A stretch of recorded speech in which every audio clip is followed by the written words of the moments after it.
If you're someone who likes Kesa Gatame, but you don't have a lot of submissions that work for you from this position, I've got you covered today. We're gonna cover a very easy, very simple, very effective, low cost, low risk, high reward submission that you can put in your toolbox today. So that sounds good. Let's dive into it.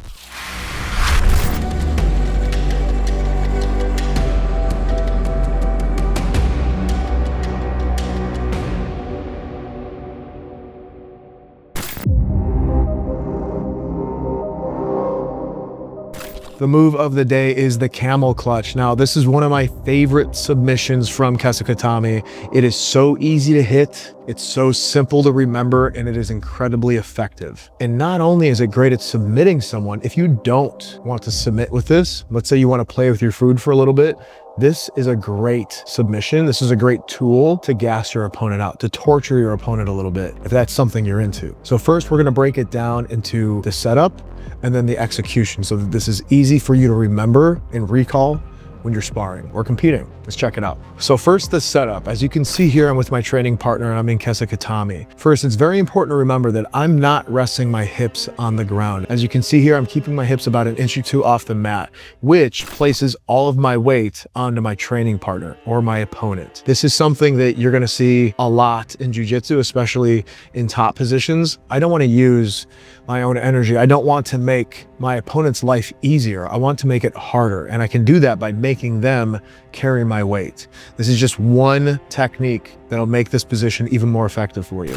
Now, as you can see, my north side arm, the one that's closest to my training partner's head, scoops under the neck and reaches for what I like to call the guitar strings of my right leg. And once you know your grip can count on these as a secure ledge, it really becomes a useful tool. So as you can see here, as I reach for those guitar strings at the back of my leg, I also bring that knee to my hand so that I'm not doing extra work trying to punch my hand all the way down to my leg. I want to bring my leg to my hand as well.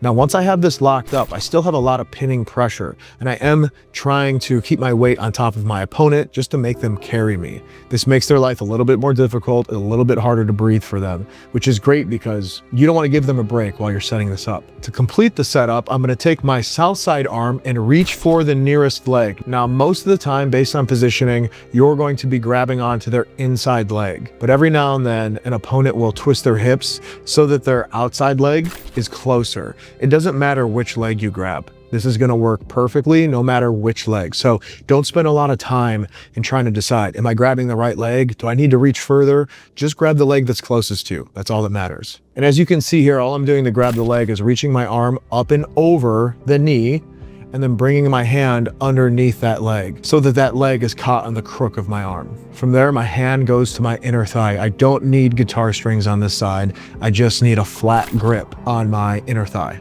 Now, next up, the fun part, the execution. This is really, really simple. All we need to do is squeeze our legs together, and in doing so, that'll pull our arms together. But I also want you to round your back forward, almost like you're doing a crunch or a sit-up.